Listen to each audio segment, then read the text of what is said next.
Hey, it's Renee from the Craft Table. I am here to demonstrate the raised chain stitch as part of our summer embroidery stitch along. I really hope you enjoy this stitch as much as I do because it is one of my favorites. It's a stitch that is not complicated to do. It does have 2 steps, but it looks complicated. So it's one of those wow stitches where people look at your embroidery and they're like, oh my gosh, how did you do that? I think it's a very impactful stitch and it's different. It's not a stitch that you see a lot. So the raised chain stitch is stitched in 2 steps. There's a foundation of parallel straight stitches. They go from the bottom of your design to the top. And then you work the second part of the stitch from the top to the bottom. And that's the second part of the stitch is all stitched on top of the fabric. So you lay down your foundation and then you kind of go back from top to bottom and do the second part of the stitch. With the fabric panel that I'm using, I don't mark my stitching whatsoever. But in order to demonstrate the stitch, I want to show it first in a way where I do mark the stitches so you kind of get an idea of how you're supposed to stitch it other than like eyeballing it. So that's what I'm going to do. I'm going to just demonstrate it on that sample piece of fabric that I've pulled out a few times, and then I will demonstrate it again where I use it on the panel. But before I get to that, I did have someone ask a question about how to tie off the stitches on the back if you're in an area where there's not a whole lot of stitching showing up on the back. So I do demonstrate that in this video as well. So keep stitching, keep leaving me comments, emails, feedback. I really appreciate it. We are week 7. I don't know if you noticed, my background seems to change each week. I'm still trying to find the best place to record these videos while I am out of town. I am in Montana for most of the summer. The shop is still open. I've got someone running that if anyone places an online order and all that, but I am taking a break from the heat. I'm not really taking a break from the craft table. I'm just taking a geographic break. So trying to avoid the heat of Orlando. But yeah, so I'm still experimenting with where to record these videos. So it's kind of like each time, where should I try now and what background? And I hope you're having a great summer. I would love to know if you are stitching in any unusual places. Even better, send me a picture of wherever it is that you're taking your stitching on the road. I've taken mine into Yellowstone. We drove through Yellowstone the other day with my daughter before she flew back to Orlando because she's the one that's actually running the shop for me while I'm gone. So we did Yellowstone and I took my embroidery with me. But of course, I didn't take any pictures. I have stitched on the plane, in the car, outside. But other than that, I haven't really done any taken mine anywhere extraordinary. So if you have, I would love to know. Leave a comment or, send me an email with a picture or, tag me on Instagram. I would love to see them. All right. So enough chit chat. I will say goodbye and I will hit the play button and we will get started with embroidering the raised chain stitch. I had a question about how to finish off your thread on the back of your work if you don't have a foundation of stitches near where you are stitching. This is an area where I wouldn't really have that problem.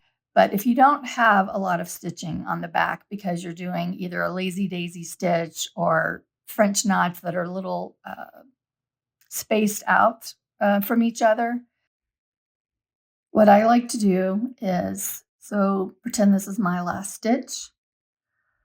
It would be loose on the front because I don't have any way to really secure it. So what I want to do is I'm going to do like a quilter's knot on the back. So I'm wrapping my thread around my needle twice, but I am holding that down. See how my needle is right on the base, right there, the back of my fabric.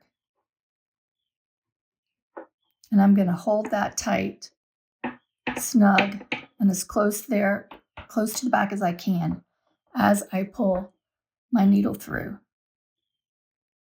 And now I have a knot right there at the bottom. And then I can cut my thread. And the knot's right at the base rather than like up here. If I had decided to just like, oh, I'm just going to tie a knot, no big deal, and not really worry about, where it goes. You want to make sure that the knot is right at the base of your fabric. I hope that helped. And I appreciate people leaving questions about things that they're unsure of, because if you have a question, chances are other people have a question as well. So don't hesitate to ask for further explanation on anything that I am going over. I think you're in for a treat with the raised chain stitch.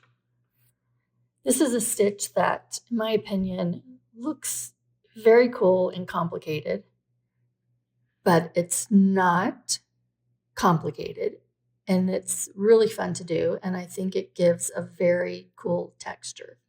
So I want to show you where I have stitched the raised chain stitch in my original panel, and most of the times it is stitched on a stalk or a stem of a flower, like this blue one. But I also used it to stitch the antenna on the butterfly here, the body of this caterpillar, the body of this butterfly, and then most of the other places are stems of flowers, like I did this mint green one on the orange flower. Over here, though, on this leaf, I did just a regular chain stitch. So here's a regular chain stitch right there, the green stem versus this mint green one right here. This blue stem is the raised chain stitch, blue stem there, the mint green one here. We've got yellow stem, blue stem, another blue stem, mint green stem. I think we're back around to where I started, mint green stem. So yeah, so that is what it looks like when it's stitched. And to show you how to actually stitch it, what I did is I drew some lines sort of representing a curved stem of a flower. This is that practice piece that I pull out every once in a while. And even this is organic. I just took a friction pen and drew some lines.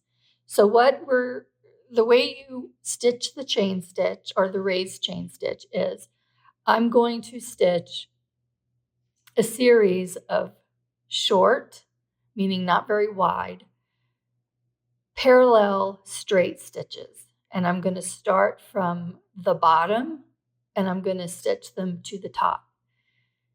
And once I've done those parallel straight stitches, I'm going to then go from top to bottom doing I don't even know how to describe it. I will demonstrate it in a minute. So after I've kind of shown you with the lines drawn, I will show you on the actual panel.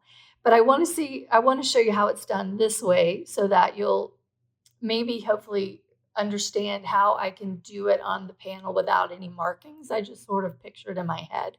However, if you want to, you can get either water erasable, heat erasable, air erasable pen and mark lines on your fabric panel if you want to. And I could have even done that here. I mean, I did use a heat erasable pen, but you can tell the length of my stitches are not exact. But in theory, they should be. But we're doing whimsical organic, so I'm not even going to worry about that. So I have my thread, once again, in my needle, and I've got it knotted on the back. And I'm just going to come up from the back of the fabric. And again, starting at the bottom, I'm just going to stitch these little short, straight stitches. You can vary the look of this stitch by how wide these straight stitches are and how close together or far apart they are from one another. And once I have finished doing all of this, you will hopefully get a better idea of what I mean. But I like to have my stitches, if I was just doing it free form like this, I like them rather narrow, meaning not very long from left to right. And I like them relatively close together, meaning, the space in between each straight line is not that far, only because I think it just gives it a better texture. And you can see I'm already not really following the lines exactly. This was done with a heat erasable with a friction pen, so when I ever finish playing around with this piece of fabric, I can just iron it and all those lines will disappear. I'm going to bring my needle up from the back on top, right above that top straight stitch, and I'm going to bring it up in the center of it. I'll pull my thread and my needle all the way to the front. Now these next parts, I'm going to be doing all of the work on the top of my fabric, and I'm not going to be piercing my fabric at all. So I'm going to take my needle and I'm going to go under that top straight stitch without piercing the fabric. I'm just bringing my needle up underneath that stitch, just like that. And then I'm going to pull my needle and thread through. And then I'm going to come down, sorry, my threads. And then I'm going to bring my needle down behind that first stitch. And I'm making sure, I'm going to zoom out a minute, that my thread is forming a loop underneath my needle when I pull that thread through.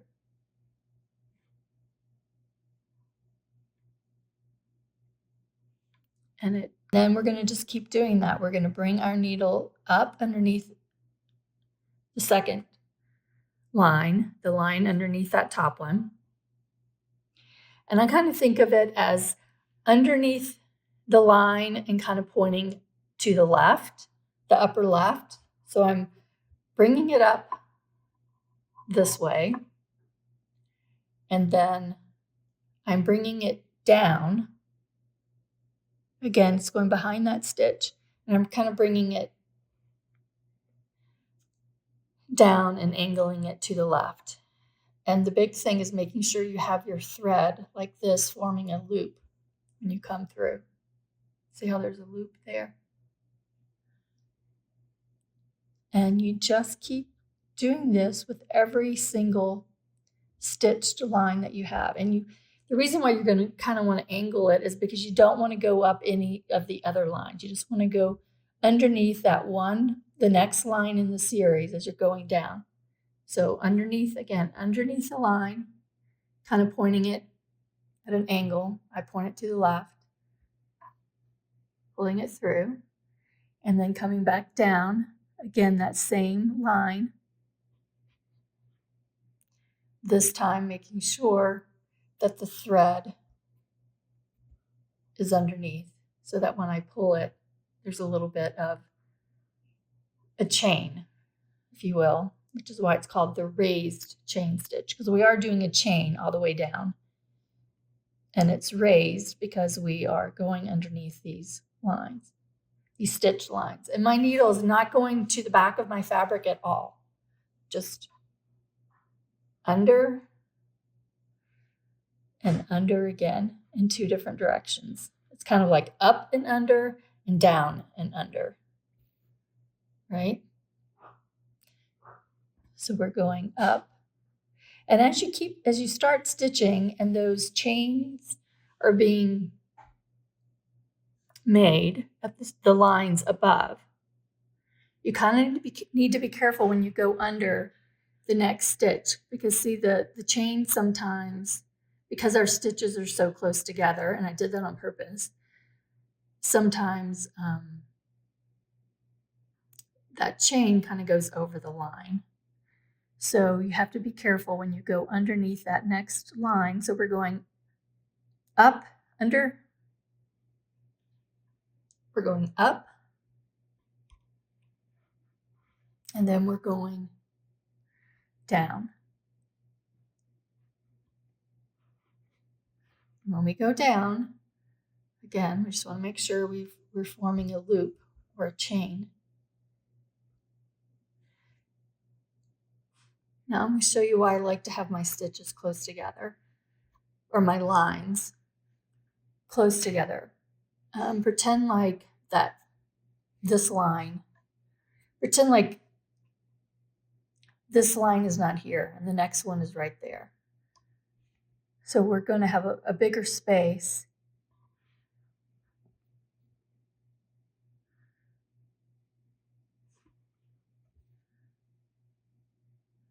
Okay, and then we do the same thing. I'm going to skip one.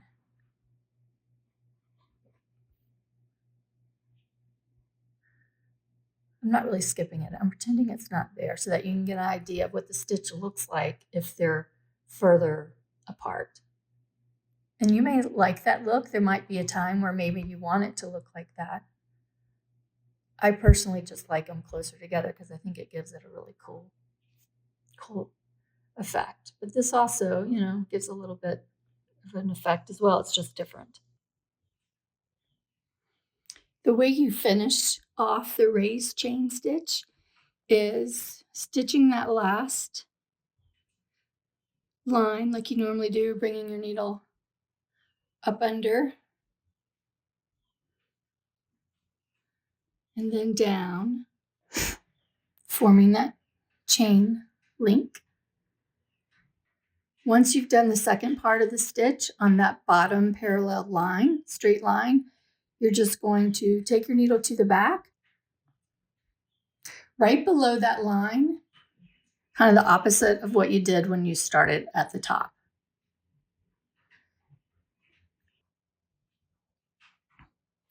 I love stitching the raised chain stitch on these flower stems. Why I think the stems are a really good place to stitch the raised chain stitch is I can use the width of my stem to guide my straight parallel stitches.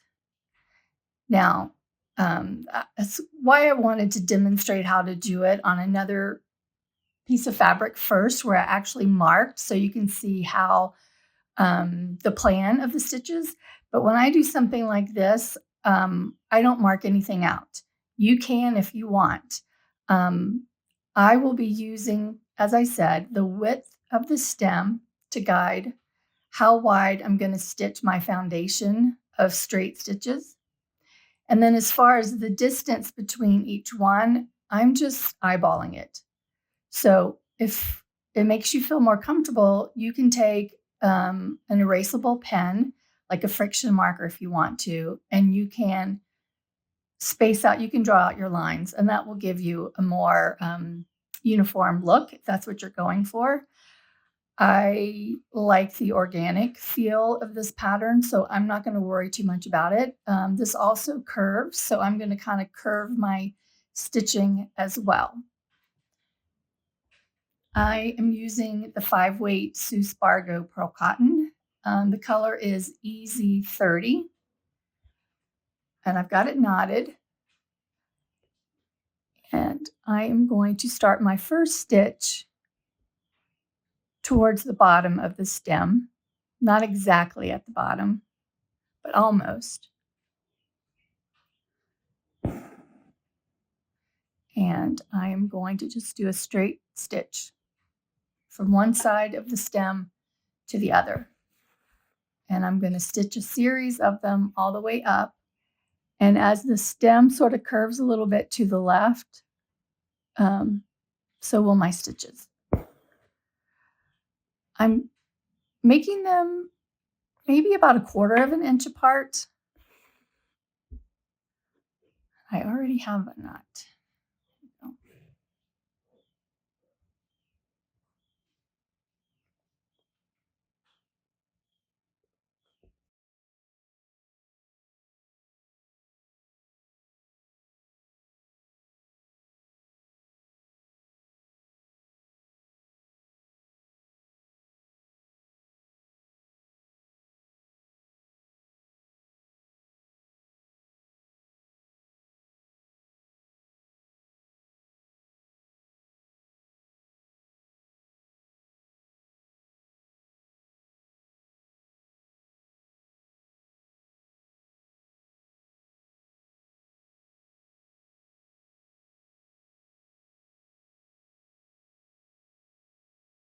Now that I have all of my parallel straight stitches going from the bottom to the top, it's time to do the second part of the stitch. I'm going to bring my needle back up to the top, right above that top straight stitch, and I'm centering it. Before I do this step, I want to make sure I've got enough thread to make it all the way down, doing all those loops, because I really don't want to have to tie off my thread and start in the middle of the stitching area. So if you get to this point and you don't have a whole lot of thread left, rethread your needle with a new length of thread before you get going. It'll just be so much easier.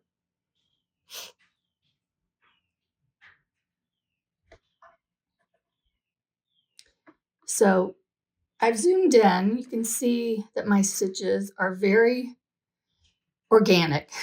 They're not exactly evenly spaced, but they're pretty close. And you can see I just used the width of my stem as a guide as far as how wide to make them. So now that my thread is on top of my fabric, the rest of the stitching is just going to be done on top. Just sort of a weaving stitch until we get to the very end. I demonstrated this on the other piece of fabric, but I'm going to go over it again here.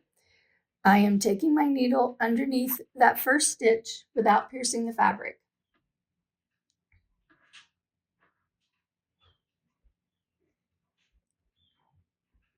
And I'm pulling the needle and thread through. And I'm not doing it I don't want to pull too tight. Then I'm going to go back down that same stitch, underneath that stitch, but I'm going down this time. And here's another thing that I don't think I mentioned because it didn't really happen on the other piece of fabric. But did you see how when I went underneath this stitch, my needle kind of goes into the stitch underneath? You do not want that to happen. So you might have to use your finger underneath the fabric, your hoop, to just sort of manipulate it a little bit. So there, I've gotten underneath that, and my thread is looped, underneath here. That's key again. You want to make sure you're going to be forming a loop when you pull that thread down. And that is one raised chain stitch. And we will continue this all the way down by putting the needle underneath the straight stitch below it. And I kind of angle it to the left so it does not go under the previous stitch. So I'm just going under that straight line,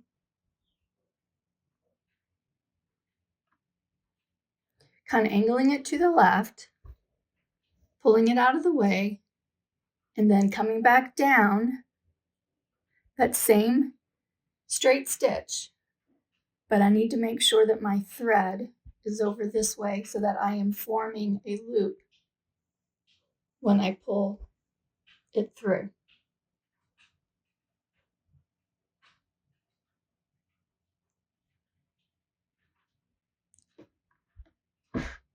And I just love how this stitch looks.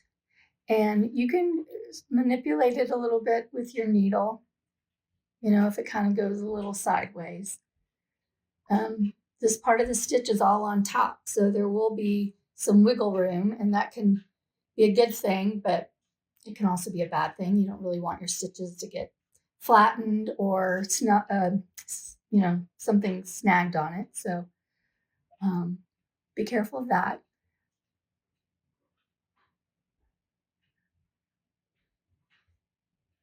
So again, under kind of going up, and then under coming down.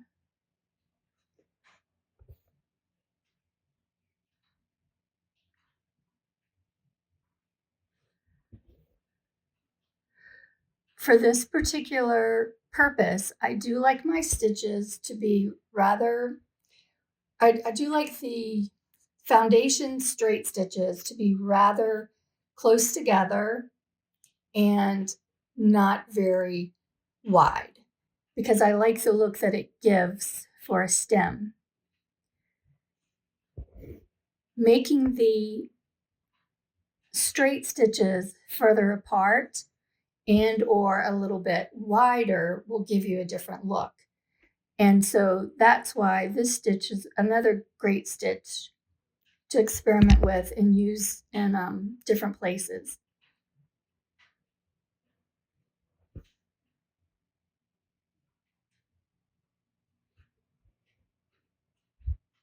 So key takeaways are just to make sure, whether you're going up or down, that you are only running your needle underneath that one stitch. You're not piercing the stitch above or below. You're not piercing the fabric.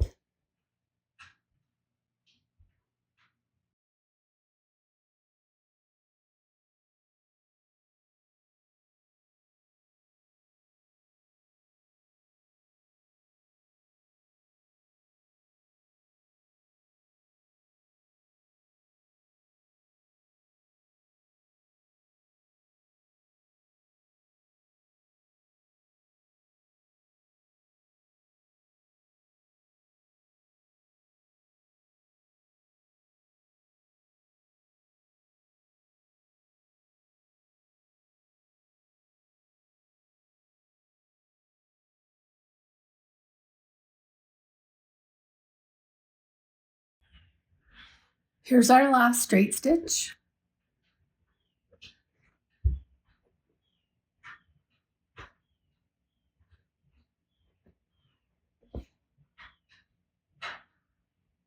I'm going to end my stitch by just taking my needle right back there.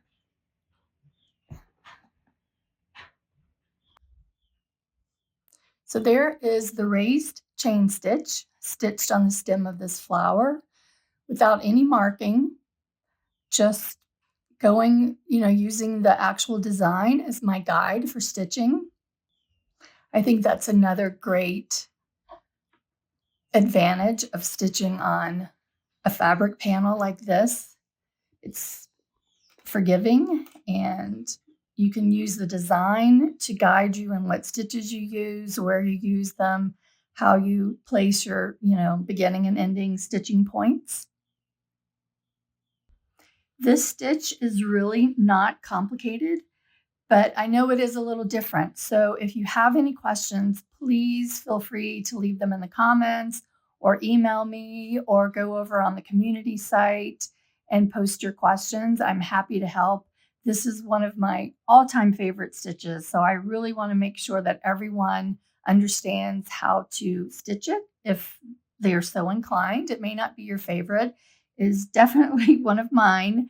So it's important to me that you understand how to do the stitch. I cannot wait to see how your stitching goes this week. I hope you enjoy learning how to embroider the raised chain stitch. I will see you next week. Happy stitching.